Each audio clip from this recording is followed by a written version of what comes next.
That's an attorney general of a major state talking about going She's outside the the lines. chief legal officer. I know. I mean, if there's anyone New you York want to saying, be break inside the the law. Welcome to Real Clear Politics on Sirius XM for Monday, August 11th. I'm Andrew Walworth, and joining me are Real Clear Politics president and co-founder Tom Bevan and Washington bureau chief Carl Cannon. So guys, this morning, Monday, President Trump held a news conference to talk about D.C. He was flanked by Secretary of Defense Pete Hegseth on one side, Attorney General Pam Bondi on his other. Here's a bit of what he announced. I'm announcing a historic action to rescue our nation's capital from crime, bloodshed, bedlam, and squalor, and worse. This is Liberation Day in D.C., and we're going to take our capital back. We're taking it back and placing the D.C. Metropolitan Police Department under direct federal control, and you'll be meeting the people that will be directly involved with that. In addition, I'm deploying the National Guard to help reestablish law, order, and public safety in Washington, D.C., and they're going to be allowed to do their job properly. So, Tom, the D.C. Attorney General called this move already. He said it's unlawful, saying that crime is not at emergency levels. What do you make of the president's announcement, and why now? Well, if you believe Trump's critics, they will say that this is not about crime, not about safety. It's about his authoritarian impulse showing through. This is about power and control and militarization and taking control of, the law enforcement of Washington, so that theoretically, I guess he, can stay in power and never leave the White House and, whatever. You took the words right out of my mouth, Tom. Sorry, Carl. I was just trying to present both sides, Carl. Look, I don't know that this is a bad idea. I think what spurred this on, there were a couple of incidents recently. There was the killing of this young intern who, was shot at basically outside of, I think, like the convention center. Carl, correct me if I'm wrong. Yeah. Which is, pretty not seen as like a terrible part of town. And then you had Big Balls who got, the crap beat out of him. And they were kind of the, higher profile events. And I think those are partly what's had, motivated Trump to make this move. I think generally speaking, I mean, you ask yourself, okay, well, who's this going to help? Who's this going to benefit? If what he says is going to happen, actually, you put people on the streets and you help, there's a beautification part of this, right? But you help make the streets safer. It's going to benefit the residents of Washington, D.C., particularly the ones who suffer, crime. Well, who are those folks? Mostly African Americans. So I don't know that this is the greatest idea Trump's ever had, but I don't have a problem with it. I think I don't think it's a bad idea to try and impose some. I know people say, well, crime's down and homicide rates are down in Washington, D.C., so that's not what this is about. But D.C. still strikes me and I don't live there, so Carl, you take it away here. It still strikes me as a place where there's a decent enough amount of crime that it feels not so safe all the time. Well, it's a matter of historic fact that carjackings just exploded as a crime in Washington. And it's a scary crime, and it affects everybody. And most of the perpetrators are juveniles. The record of the juvenile courts is not well known because those cases are not public. Reporters can't just walk in there. The records aren't public. There's a sense that juveniles were being treated too leniently. That's just a general sense in the city. But Washington's a much safer city than Baltimore. I mean, so it's the nation's capital. The president and everybody in Congress has a special interest in it. It's not a part of a state. I get that. But it's not, all this will sound like faint praise, but Washington's not that bad. All these cities run by Democratic Party machines are having trouble. They have trouble with homelessness. They have trouble with their budgets. They have trouble with crime. The public schools in most of these places are a mess. So this is a systemic problem. There's a racial element to it, and there's a partisan element to it because these are run by Democrats. But there's nothing so terrible about Washington. It's one of the more beautiful cities in the world still. Um, the police department is not known for corruption or incompetence. I mean, it the question arises, why now? Why this city? And again, I understand Washington's a separate thing, but this was this carjacking of this guy who used to work for Doge was scary. It alarmed me. He came to the rescue of a young woman. And the carjackings in Washington are scary, and some of them ends in death. But there's nothing going on here that's markedly worse than any city in the country. And you kind of wonder what is Trump going to do this in every city? I mean, you sound crazy if you say that, but it's the question that arises because Washington is so typical, really. Well, he can't, at least, I mean, he has a special relationship with DC, and he cited the law when he made this announcement today. I will say I don't live in Washington anymore, but I lived there for a long time. And when I go in now, I do think it's a dirtier and crummier looking city than it was when I lived there 10, 15 years ago. And every time I go in, I'm struck at sort of the homelessness and the graffiti and some of the aesthetic things. I mean, maybe they're not as important, although the homelessness question obviously is. But apparently, Trump, that kind of stuff really bothers Trump. He's as a developer and as a real estate guy, he finds it aesthetically disturbing to drive around Washington, D.C. I mean, that's coming from inside the White House. It's kind of an interesting take on it. It is, but I mean, look, he's from New York. I mean, right. And he lived through the 80s in New York. I mean, I was just looking at the crime rates in Chicago. The 80s in Chicago, the homicide, the number of homicides, not the rate per capita, but the number of homicides was astronomical. I mean, it was close to 1,000 people a year in Chicago. And it was the same. I had roommates in college who grew up in New York, and I remember them telling me, their parents used to give them mug money.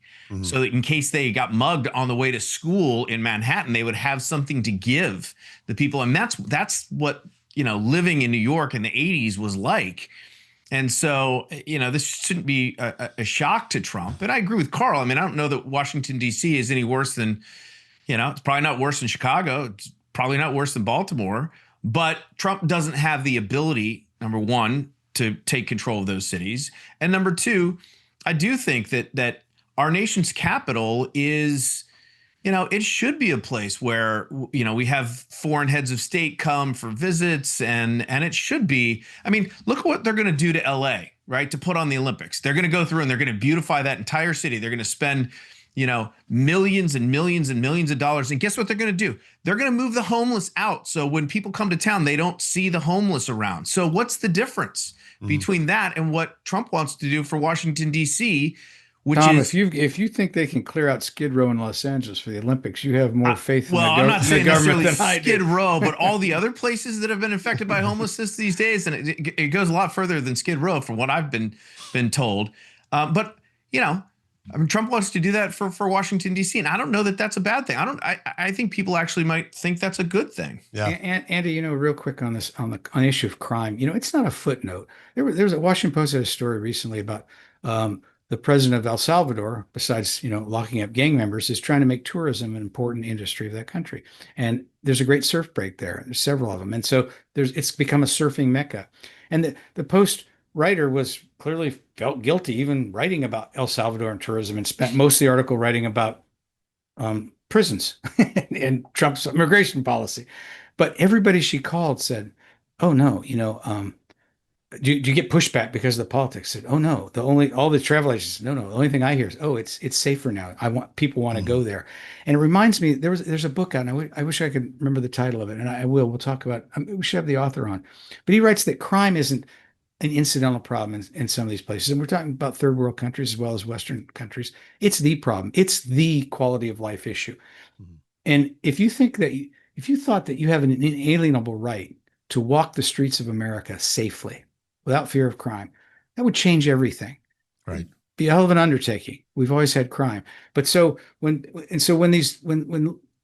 Democrats or liberal newspapers say, oh, but crime's going down, it's going down off on very high levels. And so I think Democrats make a mistake by minimizing the effects of crime on the quality of life. Yeah, I will say, and I do want to move on, but the number of Democrats and pundits who have said, oh, but the crime rate is down from last year. First of all, I'm not sure I believe that, given what they do with statistics. And second of all, in D.C., crime almost a high in 2023, especially things like carjacking, like we talked about. Hey, but I will say this is, do not underestimate sort of the politics of this, because, immediately like the NAACP, we're holding rallies, decrying Trump. It's like whatever he's for, they have to be against, even if he's for reducing crime. I mean, I'm pro-crime, by God. God. All right. He's done it again. All right. Well, I want to talk about some other. This press conference he had this morning was kind of remarkable. He also talked about this upcoming summit with Putin, which is apparently scheduled for Friday.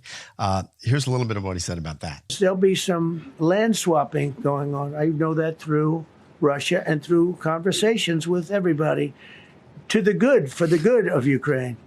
Good stuff, not bad stuff. Also, some bad stuff for both. There's good and there's bad. But they've taken some very prime territory. They've taken largely ocean, in real estate we call it oceanfront property. That's always the most valuable property. If you're in a lake, a river, or an ocean, it's always the best property. Well, I'm going to go and see the parameters. Now, I may leave and say, good luck, and that'll be the end. I may say this is not going to be settled. Tom, it's such an amazing soundbite. I just had to play it. But what do you make of it? You shouldn't really play Alec Baldwin playing Trump. You should play actual clips of the President of the United States. That was a real quote from today. Anyway, waterfront property. It's the most valuable. What do you think, Tom? Can't disagree with him. Right? It's true, actually. But look, the idea, right? He's saying, look, there's going to be a land swap. Zelensky has said they're not going to do that. Right. Land swap. Yeah, you give us territory and we'll stop shooting you. Well, that's the swap. Yeah. Look, Trump has never been known for his felicity of language and sort of, especially diplomatic circles, right? And so, look, we'll see. Once again, I sound like a broken record. I'm like, let's just see what happens. Like maybe there will be a deal that gets done that ends the war, which is not an insignificant thing.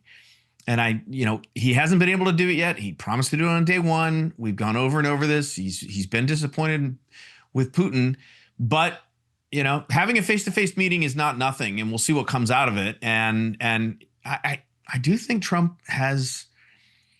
I think he wants the Peace Prize. I think he wants it. I think he's going to do it. But that motivation might actually not be a good thing for Ukraine. Carl, I don't what know. Do you make? He's pushed this land swap idea, several times. It's got to drive Zelensky just up a wall, right? Yeah, you're well. It reminds me of Hamas. They invade Israel, slaughter 1,200 innocents, commit all kinds of manner of depredations, including raping women, kidnap 250 people, and then these countries like Norway, they should have their own country. I mean, what's the reward incentive here in the world? Ukraine is a sovereign nation recognized by the United Nations and everybody else. Even Russia recognized it when the Soviet Union broke up. Ukraine had a huge nuclear stockpile. Now, not the government of Ukraine, but weapons in Ukraine that had been there. Russia, the Russian Federation, it was called then, wanted them back. Ukraine said, we don't really want to be a nuclear power. We just wish to be a sovereign nation with our own culture, language, and government. Russia said, fine. I mean, this wasn't ancient history. This happened 20 years ago and 30 years ago. And Putin knows about this. He was in the government at the time. He was in the KGB, actually. And so then your country's invaded, not once but twice, first Crimea and then this invasion in the east. And they're told that they have to give up property. They have to give up huge swaths of land to make it stop. That's an incentive for every tin horn in the world to invade neighbors. It's an incentive for China to invade Taiwan. It is a very bad precedent. And if you start saying this, people will call you a neocon or a neoliberal or an internationalist or some word that used to be something you'd be proud of. Now you're supposed to be embarrassed by. But it's real politics is what it is, Andy. And I think having a guy who speaks like a third grader negotiating these deals it's worrisome. Tom's usually he's like Eeyore, but on this he's so wildly optimistic. Usually you're the naive one, Carl. Yeah. Yeah. Yeah. It does seem that he's going to do this meeting, I guess. And then there'll be a follow-on meeting, he says, and the two principals will meet either. And Trump said in his thing that he might show up or he might not. It depends on whether he's needed for it. So this, at least, Tom, he is saying, to your point, that this is the beginning of a conversation, not the end of the conversation. It doesn't sound like he thinks he's going to come out of here and dictate terms to Zelensky. At least that's, I think, the hope that they're having over in Ukraine right now. Yeah, no, I agree. And, even from that clip, I mean, Trump was like, he might just be like, good luck, and sort of wash his hands of this thing. We'll see. I mean, again, I agree. Carl has reservations about this. That's fine. I'm sure that they're well-founded, but we have seen, the natural impulse is, because of the way Trump is, to be like, oh my God, I can't believe he's bumbling idiot going in, well, let's just wait and see, because it doesn't always work out like that. The initial sort of, chicken little cries of how awful he is and how terrible things are going to be, if you go back over time, they don't always pan out that way. Sometimes things actually get done and not always for the worst. One more sentence on that, Andy, because Tom's right. Tom's right. We don't want to. Trump says things, and it's a mistake to dismiss him. But I'll tell you this: Russia also used to own Alaska. If they started bombing apartment buildings in Fairbanks, Putin wouldn't be in power by the end of the weekend. So this is not how this attitude where America is sort of saying you have to give up territory going in. It's not how we conduct our own foreign policy. And so if it fails, you shouldn't be surprised. Guys, last week, Patel fired 2 senior FBI officials as well as a number of others. This has led to a reaction by agents and former agents who have called it a, quote, political purge. The group calls themselves the Steady State. They've written this open letter and say that the mass firings of senior agents threatens the FBI's independence. And Carl, they say it could turn the FBI into a personal enforcement arm of political figures. Harsh words. What do you make of the reaction to what Patel's doing over at the FBI? Well, I'm not going to defend Patel because I don't know these agents or what they did, but it's always been its DNA is a police force that responded to political pressure and did the whims of these people. I guess they never heard of J. Edgar Hoover. You think they work in the Hoover building, they might have heard of him. And maybe they never heard of Peter Strzok, or this other guy, McCabe, these people Jim Comey, who basically tried to derail Donald Trump's presidency before it began. And I think if you're a movement conservative or a Trump populist, I'm neither.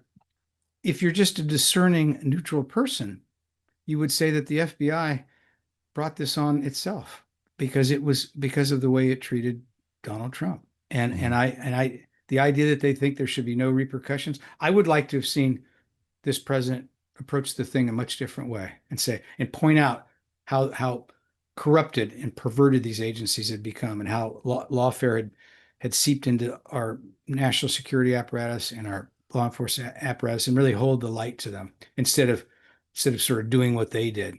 But when these people act like, I'm shocked there's gambling going on in here, it rings hollow. Wow. Sounds like a defense of Patel from Carl Cannon, even though he said he wasn't going to defend it. What do you think, Tom? Well, I'm not going to defend Patel either. However, well, a couple thoughts. I mean, number one, the Steady State, really? Trying to rebrand the Deep State? They might have just called it the Deep Steady State. I mean, give me a break, okay? These agents and former agents. One of the guys was involved in the Steele dossier. One of them prosecuted J6ers. There was, I think one of them was involved in a prosecution against Trump.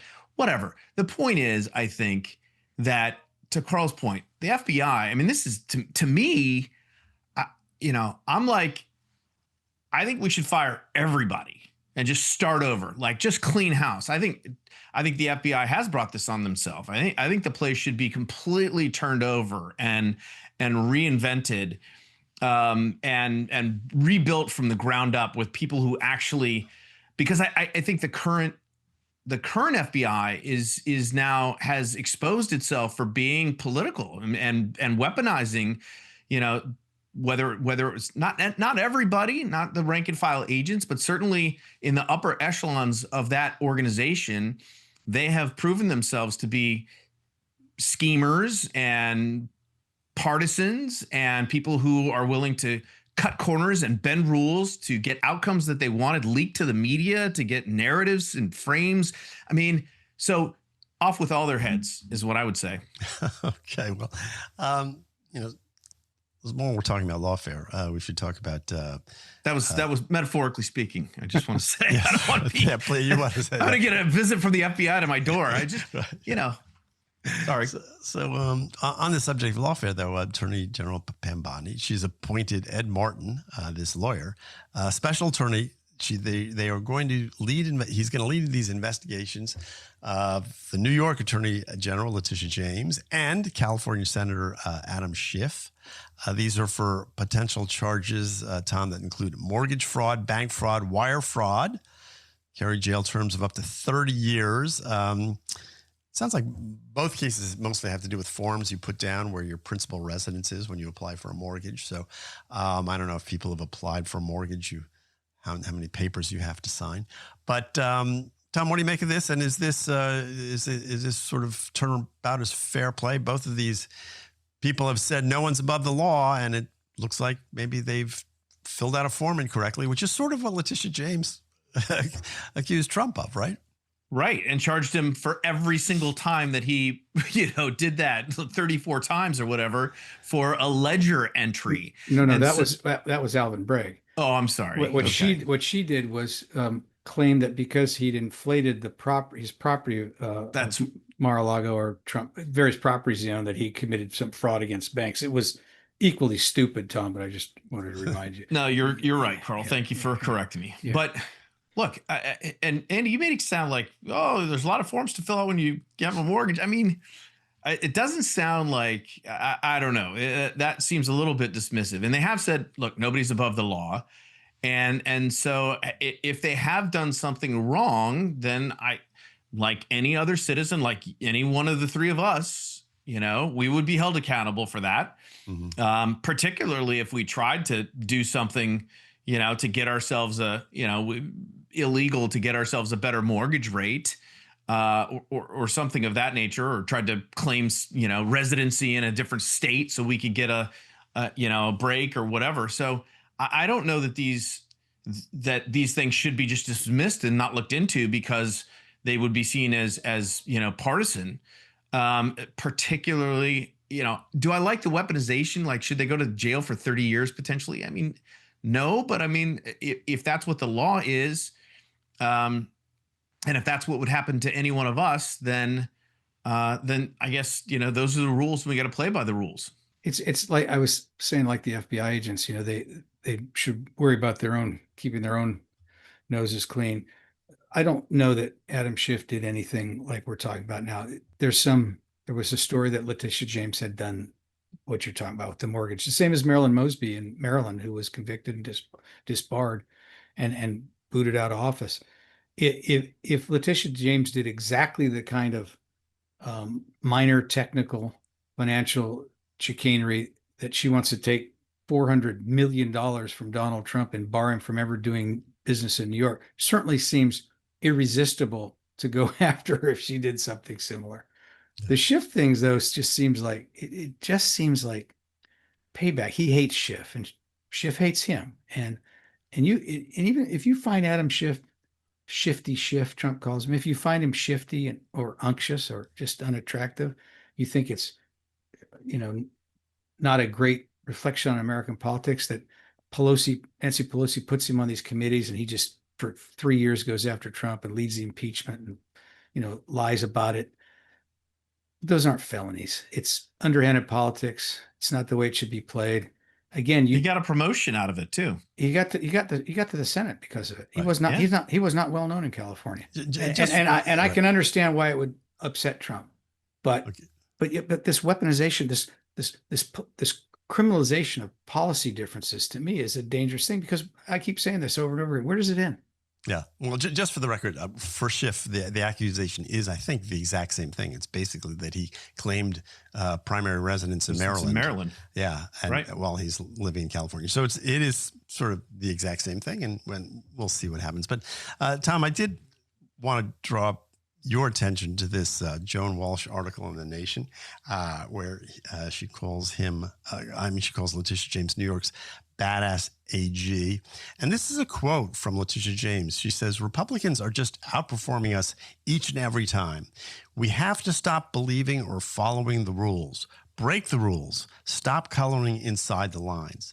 That's an attorney general of a major state talking about coloring outside the lines. Chief legal officer. I know. I mean, if there's anyone New you want York to saying, be inside "Break the lines, law, isn't that break it? Yeah. No, I mean, this is absurd. Tom, And it's also a lack of self-awareness that's rather pathological. She ran threatening Trump to get him. I'll go after him. I'll get him. I'll do, by any known canon of ethics or legal canons. She should have recused herself from even looking into Trump. She'd already declared herself. She's supposed to be an officer of the court. So I'm with you guys on that. I'm with you, Andy. There's just yeah. Go I ahead. was just going to say, I do think you should read this article though. What's really interesting about it is that, she's the setup is that she was at this conference with these other attorney generals, right, from all these blue states, and they're just rallying to go against Trump. And I think Rob Bonta, I think the one from the AG from California, was talking about how they went through Project 2025 in advance and found out pre-prepared briefs. He sued Trump 120 times during his first term. They went through and pre-prepared legal briefs to try and gum up Trump everywhere they thought he was going to try and take action. And so there's really this well-orchestrated, well-funded, well-manned operation to basically weaponize the legal system via blue state AGs to try and stop anything that Trump is doing. And I'm sure Republicans are going to have their own, I don't know if they did that quite as much during Biden, but you can bet that's going to become the new norm. Yeah. All right. Yeah. It's the article's called New York's Badass AG. It's by Joan Walsh. I'm sorry. It's on the front page of RCP today. You can find it there as well. Carl, the New Yorker has an article in the newest edition. It's by David Kirkpatrick. He claims to have tallied up what he calls the Trump family's profiteering during his 2 terms in office. He estimates it at $3.4 billion. He breaks it down. Pretty interesting piece. What'd you make of it? Pretty well documented. I would have been skeptical, but these deals that the Trump sons are doing in the Middle East, these hotel deals that Trump himself is doing. Remember, when he first came into office, we hadn't had a president sort of overtly feel he could convert fame into fortune before. This is a relatively new aspect in America, that if you're famous, you can monetize that. You don't have to do anything. And Trump was an early adopter. He had stopped building buildings a long time ago. He would lend out the Trump name to people who would then construct hotels and run the hotels. And when people point out, no, when you run for president, you can't do that. But as we've been talking for the last half an hour, of course, the Democrats then sued him for everything they didn't want him to own a hotel in Washington, D.C. They literally sued him over that. And they impeached him twice. They, called him a crook and a Nazi and a racist every single day, and every single day for 9 years. I think he finally said, okay, they've impeached me twice. What can they do? And he just decided he's going to ignore any ethical guardrails. And this happens in a milieu where, Joe Biden, who can't put an English sentence together, is given $10 million or something for a book, that he didn't write, no one will read. The money flowing into these presidents and ex-presidents now is so grotesque and obscene that it undermines the whole idea of public service. But then again, Trump is a whole nother level. Yeah, I was going to say, I mean, the $10 million, the scandal there, I think, is that people said, oh, the $10 million, that's low for a presidential memoir now. But Tom, what'd you make of the piece? And what do you make of that $3.4 billion number? And you also, Andy, in our pre-show notes, you sent this Wall Street Journal piece about how Jeff Bezos paid Amazon paid $40 million for the rights to Melania's documentary, which was the next highest bid was $14 million from Disney. So yeah, and the next highest bid was 14,000 from Ken Burns.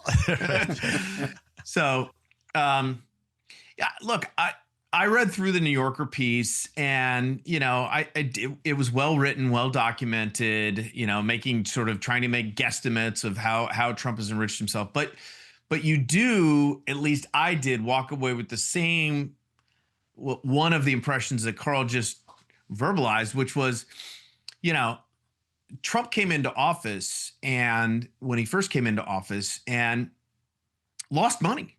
I mean, he basically they tried to, bankrupt him and do away with his livelihood and all of these things. And so I think that's why people, because the other thing about the story is they're saying, well, this is, nobody even bats an eyelash at this. This is a national outrage. What's going on? Why isn't there more, outrage over this? And I think part of the reason is because of what Trump has been through and the way they tried to destroy him, personally, financially, even physically, by attempting to assassinate him. That for him to be doing these things, to have his sons continue to make deals in the Middle East or whatever, is I don't want to say justified, but certainly there is some rationalization there, I think, because of the way he's been treated. Yeah. All right. Well, guys, we went long in those first two segments, so that's all we've got. So Carl doesn't even get the last word. Well, I want to say one quick thing, Andy. Got to be quick. American foreign policy is supposed to be conducted by an executive branch that has American foreign policy and interest, solely American interest at heart, not side deals, not financial interests of the family, and that's the underlying problem here. Yeah, well, good. Well said. Anyway, you're listening to Real Clear Politics. We'll be back right after this. And when we do come back, I'm going to talk to Dan Yager. He is the author of this new novel about life here in Washington, D.C. back in the 1990s. It's very interesting. Don't go away. We'll return right after these words. Welcome back to Real Clear Politics on Sirius XM. I'm Andrew Walworth, and my next guest is Dan Yager. He is the author of a new political thriller just published by Real Clear Publishing.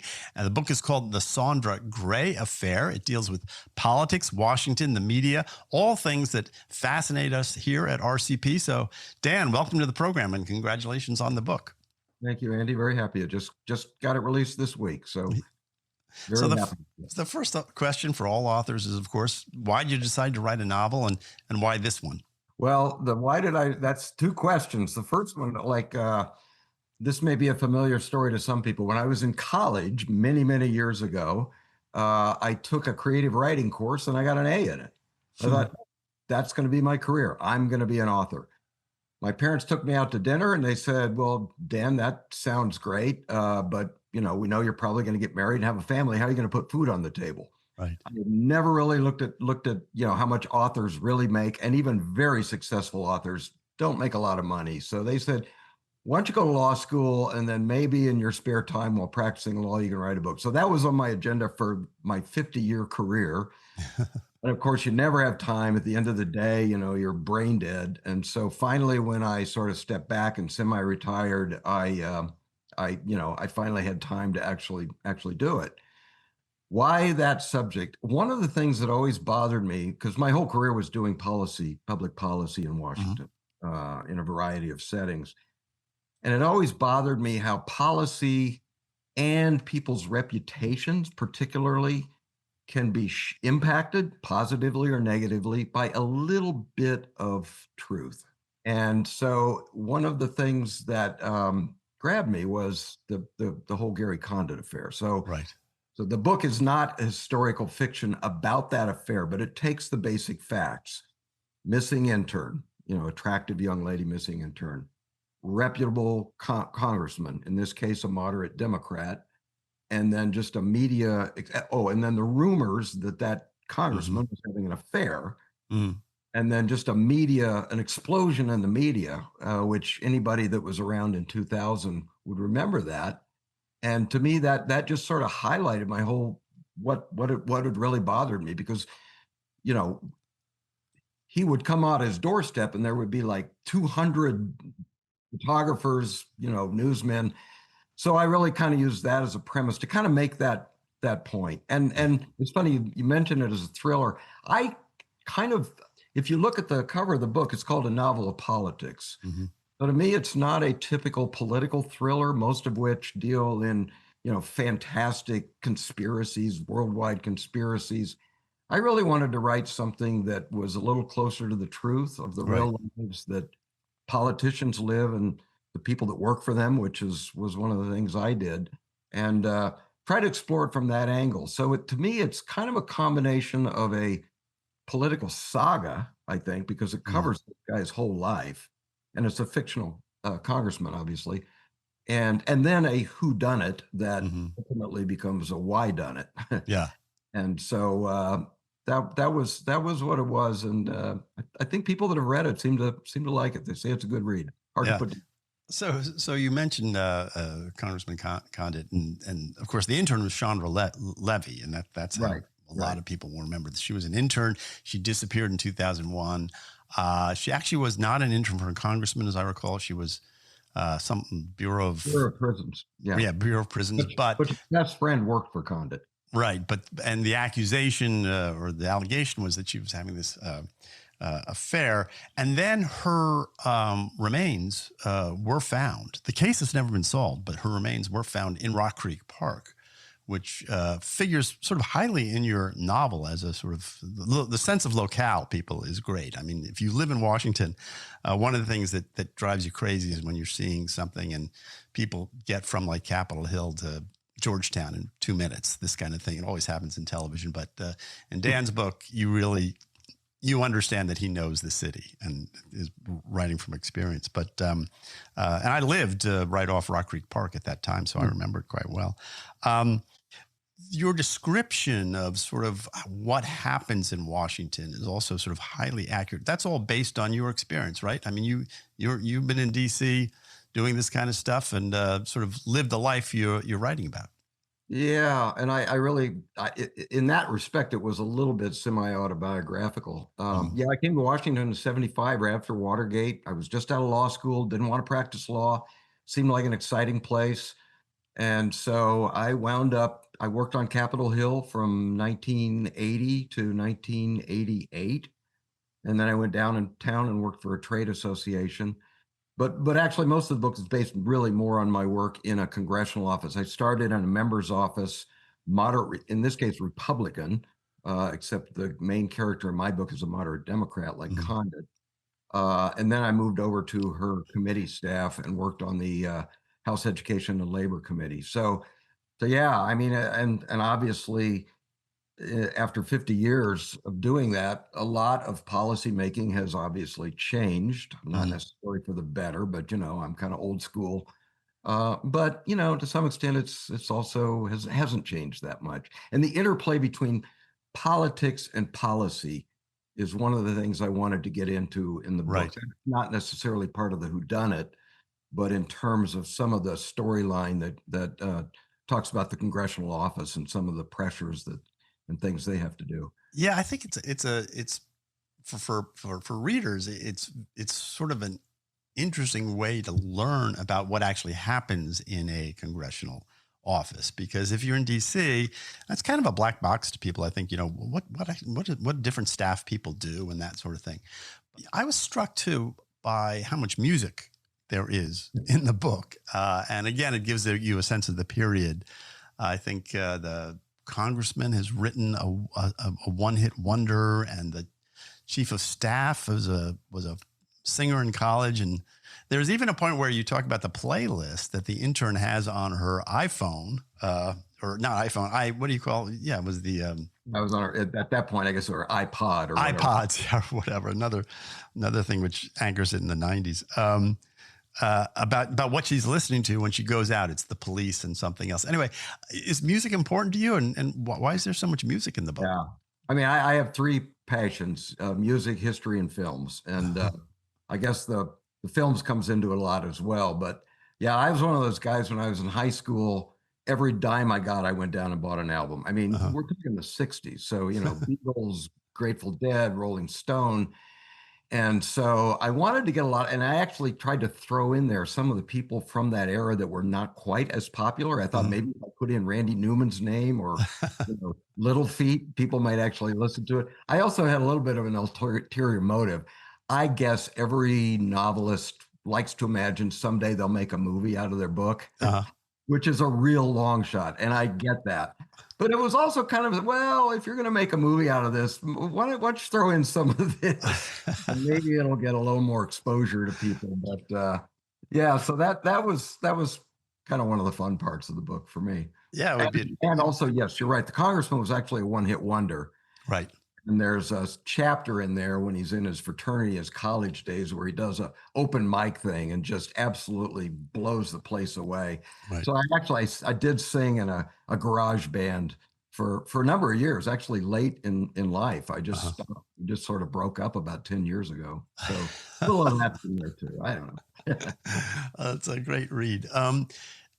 You know, in terms of your congressman there, you know, we talked about Gary Condit, but there's, you know, Bill Clinton, there's Gary Hart. I mean, there's sort of especially in that period, there was sort of a real sort of reckoning about sexuality and you know, relations with young women on the Hill and that sort of thing. You know, tell us about that a little bit. I mean, that's really a theme in the book. Yeah, well, and that goes into one of the themes of the book, which is how do we judge someone? You know, do we take some of their mistakes, some of their ethical or moral mistakes, and do we judge the whole person by that? Which it seems like increasingly that's kind of like, you know, obviously when Condit passes away, his obituary will start with that. Right. Well, he was a very successful, very effective congressman, and one of the things actually, which was more true back then, he didn't necessarily toe the line with interest groups or the leadership. He kind of marched to his own tune, but he was all about trying to solve things. So you mentioned that period in the 80s. I think that's also when we started to realize that, you know, John F. Kennedy had a number of affairs, that basically his wife kind of looked the other way. It was also true of his father. Thomas Jefferson, affair with one of his slaves. Allegations that both Eisenhower and Roosevelt. So it's kind of like, are we going to judge them by that? And then if you read the book, this Congress was not somebody who's out sort of prowling around for mistresses. In fact, if anything, he tries to avoid that, and that's how he winds up getting in trouble. So that I won't say any more. It'd be a spoiler then. But yeah, I was going to say that is one of the twists in the book. Yeah, it's always hard to talk about these books because I want to talk about certain parts of it. I go, oh no, I want people to read the book. They Well, easier with a nonfiction book, I think. Yeah. Right. So, hey, Dan, thanks so much for coming on the program. I've been talking to Dan Yager. He's the author of the new book, The Saundra Gray Affair, highly commended to people. I'm Andrew Walworth. That's our program for today. Thank you for joining us. We'll be back tomorrow. Have a great evening.